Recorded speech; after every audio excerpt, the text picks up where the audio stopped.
Le propongo mirar hacia el futuro porque nos interesa conocer sus propuestas en el caso que usted llegue a ser presidente de la República. Para la gente que lo ve y que está en este momento, ¿por quién voto? ¿Cuál es la diferencia suya con, por ejemplo, José Antonio Kast? Bueno, yo creo que, por ejemplo, en materia de seguridad nosotros tenemos una aproximación bastante más holística. No solamente hablamos del reforzamiento de las policías, más general, dice. Exactamente, más general. No solamente hablamos del reforzamiento de las policías, sino nos hacemos cargo efectivamente de la crisis valórica en que está nuestra sociedad, que es la que también tiene o genera de alguna manera un aumento de la delincuencia en generaciones más jóvenes, pero también de la reforma necesaria del Poder Judicial y de la Fiscalía. ¿Que eso no lo considera José Antonio Kast? No está cuanto menos en el programa de él, yo no lo he visto tampoco en el programa de Evelyn Matei o de la señora Jara. La necesaria despolitización, neutralización del Poder Judicial, su independencia del Poder Ejecutivo, del Poder Político, me parece que a mí que es esencial, el generar instancias que permitan también perseguir las responsabilidades penales de jueces, por ejemplo, por el delito de prevaricación. Me parece que también es esencial y fundamental porque hoy día hemos visto en más de una ocasión que han habido magistrados que han estado involucrados en casos de corrupción bastante delicados, como el tema del caso Rancagua. Después nos tenemos que hacer cargo del tema de la Fiscalía. Pero, la Fiscalía que requiere de más... La pregunta era lo que la diferencia con José Antonio Kast. Usted está diciendo cosas. Yo estoy diciendo de lo que no se han hecho cargo, de lo que no se han hecho cargo las otras candidaturas en materia de seguridad. Perfecto. Y en materia de seguridad, evidentemente que si nosotros la institucionalidad, Gendarmería, Fiscalía, Poder Judicial, no la consideramos dentro de las instituciones que tenemos que repotenciar, que tenemos que reformar y tenemos que fortalecer, entonces vamos a quedarnos de nuevo un poco cojos en la respuesta a una amenaza que es mucho más potente de lo que nosotros podemos llegar a imaginarnos. Nosotros, por ejemplo, proponemos también la integración de lo que es la defensa nacional con lo que es la seguridad interior, en razón de la amenaza que significan, por ejemplo, carteles como el cartel del Tren de Aragua, pero también organizaciones incluso más peligrosas, que son como por ejemplo el Comando Bermejo de Brasil, el PTB creo que se llamaba de Brasil, que son organizaciones que utilizan y operan hoy día con inteligencia y con tropa. Y cuando habla entonces de incluir en temas de seguridad interna la defensa nacional, ¿significa que las Fuerzas Armadas, Ejército, Armada, Marina, hoy día tengan una mayor injerencia internamente? Hoy día vemos que las Fuerzas Armadas están en la frontera norte, están en las regiones de la Araucanía y algunas regiones de provincias de Los Ríos, ¿no es cierto?, en el estado de excepción. ¿Usted quiere una mayor presencia de las Fuerzas Armadas para enfrentar esos problemas de inseguridad? Quiero una intervención más eficiente cuando sea necesario. ¿Y cómo se logra eso? Por ejemplo, si usted tiene una zona, Temucuicui podría ser una, pero Cerro Chuño en Arica es otro, y usted tiene problemas, la policía tiene problemas para ingresar y para tomar entonces, o para hacer un despeje de las mafias que se han tomado literalmente poblaciones completas. Yo veo la necesidad de que puedan entrar con respaldo poder de fuego, en materia de poder de fuego de los militares. Ahora, yo no pienso en desnaturalizar la función del ejército. A mí no me gusta la idea de tener en cada esquina un soldado parado. En primer lugar, porque no los tenemos. ¿Ya? El ejército de Chile no es el ejército de 1982, es un ejército con un número de efectivos muy disminuido. Y en ese sentido está ya estirado más allá de lo razonable. Pero sí considero, la necesidad del funcionamiento de los sistemas de inteligencia de las Fuerzas Armadas integrados, o de los órganos de inteligencia de las Fuerzas Armadas integrados dentro de lo que es el sistema de inteligencia del Estado, y por otro lado, que pongan a disposición sus capacidades logísticas y a veces, en casos muy excepcionales, pongan a disposición también su capacidad de fuego para someter a grupos armados que hayan ocupado territorio nacional. Usted también ha manifestado estar de acuerdo con que civiles que estén adecuadamente entrenados pueden portar armas para la defensa propia. ¿De qué hablamos? Hablamos del estilo que veíamos recién ahí en la imagen, no sé si la alcanzó a ver, Nicolás Maduro, que habla de estas guerrillas. No. O permitir el uso de armas, de flexibilizar la posesión de armas. ¿Cómo funciona eso? A ver, nosotros tuvimos hasta en 1990, 92, 94, tuvimos 40.000, entre 40 y 50.000 permisos, no, 40 y 30.000 permisos de porte de armas. Hoy día es 1 o 2. Y la verdad, civiles que pueden portar. Exactamente. 1 o 2, no 2.000. Son muy poquitos, sí. O 2. ¿Ya? Y la evidencia empírica nos muestra que no ha disminuido la cantidad de delitos en las calles. ¿Ya? O sea, la gente honesta que porta un arma, por ejemplo, en su época eran joyeros que tenían que llevar sus cosas a alguna parte, o también seguridad, no hacían la diferencia en materia criminal. Lo que hace la diferencia en materia criminal es cuando los criminales están armados. Entonces, si usted a una persona honesta que demuestra una necesidad para poder protegerse y que cumple con cursos psicológicos y de tiro, y etcétera, le entrega la posibilidad de transportar un arma o de portar un arma, ¿ya? Usted, en mi opinión, no está generando una amenaza mayor a la ciudadanía, sino que está disminuyendo esa amenaza en razón de lo siguiente: ningún hombre armado malo es detenido por simplemente la ley. Siempre se requiere de un policía o de un ciudadano honesto que esté dispuesto a hacerlo. En mi caso particular, o lo que yo estoy viendo, es que nosotros podríamos hacerlo en primer lugar con los exfuncionarios de las Fuerzas Armadas, no solamente ahora que son para los oficiales superiores, sino que para los exfuncionarios de las Fuerzas Armadas, que tengan hojas de vida limpias, que no hayan cometido delito, etcétera, y que ya tienen un... Es decir, técnicamente saben manejar un arma. Exactamente, lo mismo pasa con las Fuerzas Armadas. Y de orden, Gendarmería podríamos sumarlo.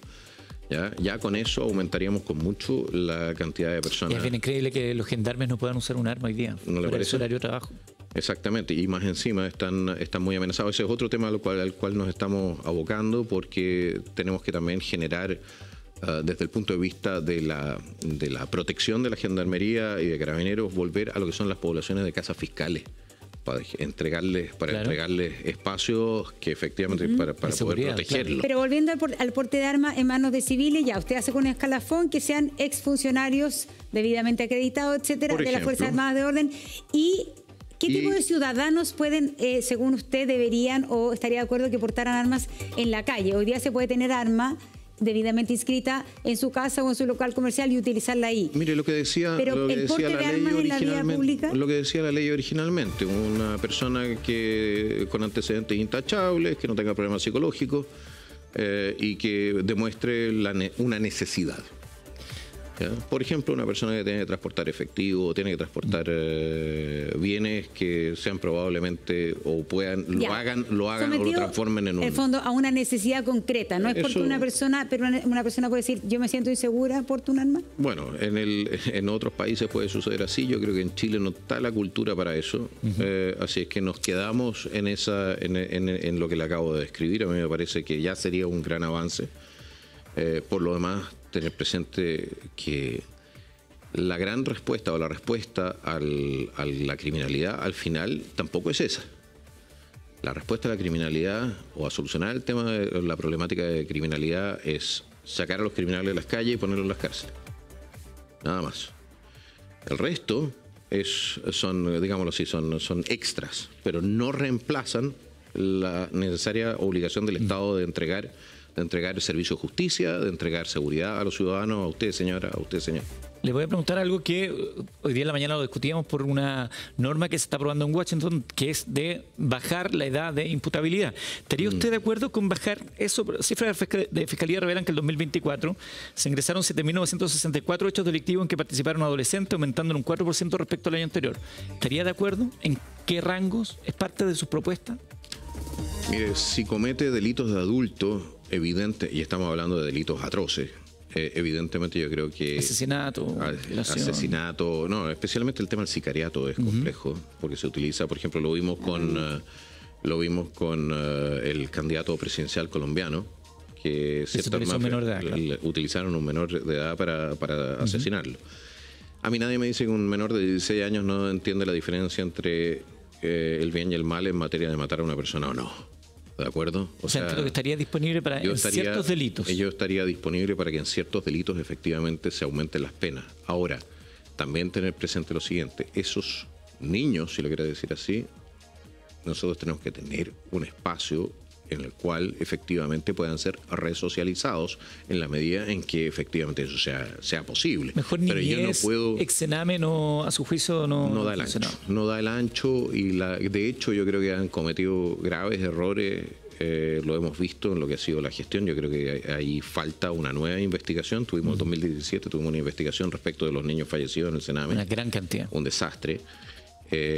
Y tenemos que ver qué es lo que ha cambiado efectivamente. Creo que sigue existiendo el problema de la mezcla de niños que vienen de condiciones de vulneración, solamente vulneración, con menores, con violadores de ley.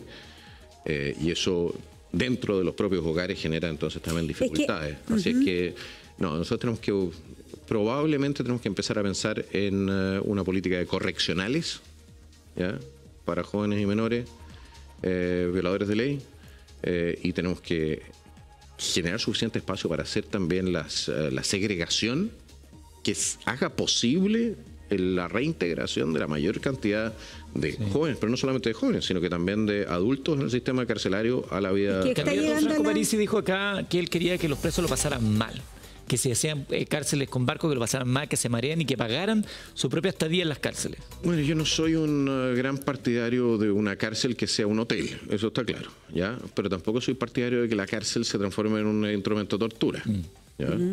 El tema de los barcos, la verdad es que es mucho Hollywood, ¿ya? Porque es muy caro tener algo así y no es necesariamente un tema muy útil.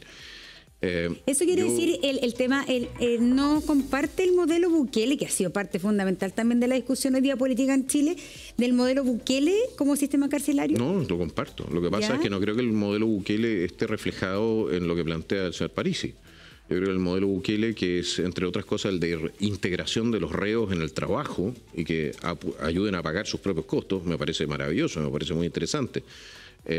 Hay cierto tipo de delincuente, sin embargo, al cual yo no le compro ni lo dejaría en una situación en la cual pueda seguir haciendo daño. Y es lo que pasa, por ejemplo, en Italia con los jefes de las mafias, ¿no?, que terminan siendo sancionados por creo que es el artículo 43 del Código Penal italiano, que terminan con aislamiento total, ¿no?, sí, con 1 hora al día pudiendo salir al patio y sin conexión hacia afuera. Es cierto que hay organizaciones de derechos humanos que han reclamado por esto, pero les ha permitido a los italianos, sin duda, recuperar el control respecto a las mafias. Las mafias les tienen terror a ser perseguidos por entonces, si llegara al gobierno, porque hoy día es transversal el diagnóstico de que hay una crisis carcelaria, que se necesitan más cárceles, y que construir una cárcel es lento todo el proceso, desde el lugar para elegir, la oposición que hay de las poblaciones cercanas a que se le instale una cárcel, luego si es concesionado estatal, etcétera.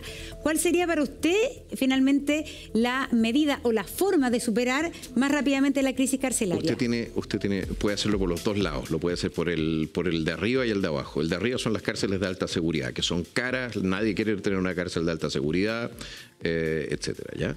O lo puede hacer por el lado de abajo, que son las cárceles de baja seguridad. Si nosotros queremos desconcentrar la población penal y poder permitir la segregación, lo que nosotros necesitamos son decenas de miles de puestos de reclusión en cárceles de baja seguridad, donde por lo demás también podamos integrar a la gente de vuelta en el trabajo, ¿de acuerdo? Si nosotros proponemos entre 80 y 90 mil puestos de bajísima seguridad. ¿Para qué? Para que toda persona que comete un delito de hurto, de delitos menores, efectivamente pague un mínimo de la cárcel. ¿Qué nos permite esto también respecto de los primerizos, etcétera? Nos permite mantenerlos segregados. Nos permite entonces descomprimir las cárceles de mediana seguridad que ya tenemos para prisioneros de mayor peligrosidad, y tenemos que modificar el régimen de gendarmería para que las cárceles de alta seguridad no sean utilizados para la disciplina interna, sino que se hagan cargo de los presos más peligrosos que efectivamente son condenados. ¿Qué es lo que sucede hoy día, por ejemplo, con Santiago 1? Santiago 1 el año pasado, antepasado, tenía 36% de ocupación, no más. Nosotros tenemos cárceles de alta seguridad que están subutilizadas. ¿Por qué? Porque la cárcel de alta seguridad se utiliza como castigo. Y Y el capo de la mafia, que está, por ejemplo, en una cárcel normal, no es que él vaya y cometa el delito dentro de la cárcel. Envía. Él manda a otro. Entonces, ellos nos ensucian las manos. ¿Me explico lo que voy? Tenemos que entonces generar las condiciones de segregación y para cierta categoría de reo, esa gente tiene que terminar en cárcel de alta seguridad. Y el espacio está. Podemos hacerlo. Tenemos que cambiar el sistema de gestión. Candidato, hablemos de inmigración. Un tema Por que favor. a usted le gusta. Hoy día en la mañana lo vi que estuvo subiendo ahí Sí, algunos reportes sobre el anda caso de echando Haití. bofes porque Sí. de nuevo la Sociedad Nacional de Agricultura es que me sube la presión cuando escucho la De hecho, Sociedad Nacional de el gremio de la agricultura dijo esta mañana que era importante regularizar a los migrantes para que trabajen en el sector porque no alcanza la mano de obra. No, tú no puedes. Pero diga, no, Eduardo, estás mintiendo. No estoy de acuerdo. No estoy de acuerdo. O sea, hacerse cargo, a ver, no van a beneficiarse su propio dolo. No. Es así de sencillo. Si nosotros tenemos programas de visa de trabajo con Bolivia, y llegan para la cosecha, llegan bolivianos, después retornan a su país, eso ha sido un proceso que ha funcionado de manera relativamente razonable. ¿Ya? Pero no nos equivoquemos. Yo no voy a regularizar gente que de todas maneras entró ilegalmente al país, violentando nuestra norma, ¿ya? Para que la Sociedad Nacional de Agricultura tenga entonces un mes al año personal para poder recoger la cosecha y el resto del tiempo tiene que la sociedad chilena hacerse cargo de esa gente. A ver, pero no funciona también. No es razonable. El tema de los temporeros finalmente hoy día funciona en una ilegalidad bastante grande. Absolutamente verdad. Entonces, el tema de los temporeros es decir, son cientos, si no miles de bolivianos que llegan, trabajan en la época de la fruta y hoy día eso no ha logrado estar regular. Esos no llegan ilegales. El tema de las visas temporales, hoy día, si usted va a hacer una fiscalización a donde duermen los temporeros en la zona de Curicó, la verdad es que hay un porcentaje altísimo que no tiene esta visa temporal. ¿Usted cree que eso hay que ordenarlo? De todas maneras. Pero de todas maneras. Y eso mirarlo de frente, porque nadie lo quería ordenar por justamente el temor de que se queden acá y que se transformen finalmente en migrantes irregulares. Aquí no mezclemos las peras con manzanas. Los 300.000 bolivianos que llegan a Chile a trabajar como temporeros entran con visa de trabajo y se van después. ¿Ya? La gracia es que entran y se van. El tema que nosotros tenemos es con colombianos, mucha gente de Venezuela y gente incluso dominicana y de otras nacionalidades que llegan de manera ilegal, violentan nuestras normativas migratorias, ¿ya? Y llegan a un país que no tiene crecimiento económico, vemos cómo aumenta el desempleo femenino, el desempleo en todos los ámbitos, la informalidad aumenta, están llegando a Chile y se instalan en el sector informal, con lo cual para más remate se transforman en víctimas predilectas de las mafias, ¿ya? O participan en tomas y cosas por el estilo, y vamos perdiendo el control sobre nuestro territorio. Lo que no puede pasar es que para beneficiar, o sea, no puede ser que nosotros privaticemos los beneficios, ¿ya? Del fenómeno migratorio, claro, y socialicemos los costos. Entiendo. Eso ahora, no va a suceder en nuestro gobierno. En su gobierno, las personas que ya están en Chile de manera irregular, que echaron a la mala, decir, se van a ir. ¿Y hay capacidad? Porque la otra vez la ministra Toá en su momento decía que esto era demasiado caro. Mire, la ministra Toá, este gobierno nunca quiso controlar la frontera. De hecho, el circo que armaron con la zona, con el estado de excepción en el norte, no es nada más que un circo. Tienen las Fuerzas Armadas trabajando de Uber para trasladar a los inmigrantes hacia el resto del país. Reconducen, como se dice. No hay reconducciones. Y no hay reconducciones porque solamente se reconduce a los ciudadanos bolivianos, porque Bolivia no recibe a nadie que no sean los ciudadanos bolivianos, ¿ya? Y eso es, entre otras cosas, porque nosotros no hemos apretado a Bolivia. Pues Bolivia debe recibir a cualquier ciudadano que pasa por su territorio, que ellos dejaron entrar a su territorio y que pasa al nuestro. ¿Cómo se aprieta Bolivia? ¿Cómo quiere apretar Bolivia? Bueno, no se olvide que el Tratado de 1900... Nosotros le hemos entregado a Bolivia innumerables mejoras al Tratado de 1910. El Tratado de 1910 es muy claro y muy específico. Si Bolivia quiere seguir siendo molesto con nosotros y por lo demás también vendiendo nuestros autos allá y regularizándolos allá, etcétera, etcétera, entonces le vamos a pegar un apretón y nos quedamos con el Tratado de 1910 y todo el resto de las facilidades que le hemos entregado se acaban. Y les vamos a fiscalizar. Es decir, terminar con el corredor, todas esas cosas que actualmente existen. Todo aquello que sea un beneficio para Bolivia que nosotros podamos cortar, incluidos las visas de trabajo, de temporero. Claro. ¿Ya? Un quid pro quo. Porque tiene que haber una relación. Tiene que haber una relación. Pero con Venezuela, porque también tenemos una gran cantidad de venezolanos. ¿Cómo lo hacemos? Con Venezuela nos tenemos que hacer cargo de lo siguiente. En primer lugar, yo que el presidente Boric, en vez de andar insultando a Donald Trump, me habría tratado de subir al carro de lo que es su toma de presión sobre Venezuela. No nos equivoquemos, porque una de las cosas que está exigiendo Trump a Venezuela es que reciban a sus ciudadanos de vuelta. ¿Ya? Claro, que es lo que Maduro le decía en la carta, decía que nosotros eso ya lo solucionamos, lo estamos recibiendo. Pero que parece que no está nada en el caso. Pero si entonces Boric hubiese sido un poco más razonable, ¿ya?, respecto a lo que son los intereses de Chile, entonces probablemente habría podido, de la mano de una triangulación a través de Estados Unidos, poder devolver a muchos ciudadanos venezolanos a Venezuela. A ver, pero hay un tema práctico, porque le preguntaba a Eduardo. A ver, se estima que hay 500.000 migrantes irregulares indocumentados en Chile. Sí. Carolina Toá decía que no hay cómo mandarlos, no hay plata para mandarlos. Pero usted cree que pongamos que sean 200.000 venezolanos. No estamos hablando de los que están siendo, de alguna manera, han estado en el sistema judicial, han sido condenados, etcétera. Esas personas irregulares, ¿usted le haría de alguna manera un control en la calle, y el irregular que se pille en la calle, encontrar la forma de mandarlo a Venezuela? Mire, el camino es el siguiente: generar centros de tramitación de expulsiones. Si el nombre que le quiera poner da lo mismo. Al final, el ilegal se va a mantener ahí hasta que lo podamos expulsar o salga voluntariamente del país. Ya. No entra entonces al resto del país. Lo pillamos en alguna parte y se queda ahí, hasta el momento en que lo podamos Eso significa despachar. Que hay que hacer un poco lo que está haciendo Estados Unidos, que son redadas migratorias en la calle, documento, y el que no tiene documento a un centro de retención. Absolutamente, porque lo que está sucediendo en este momento, entre otras cosas, también con muchos ciudadanos venezolanos, que aquí la gente olvida lo siguiente, pero el proceso de regularización que inició este gobierno, lo que hizo fue entregarle identidades a la gente. A muchos inmigrantes ilegales. Y con eso lo que hicieron fue lavar. ¿A qué se refiere con entregarle identidades?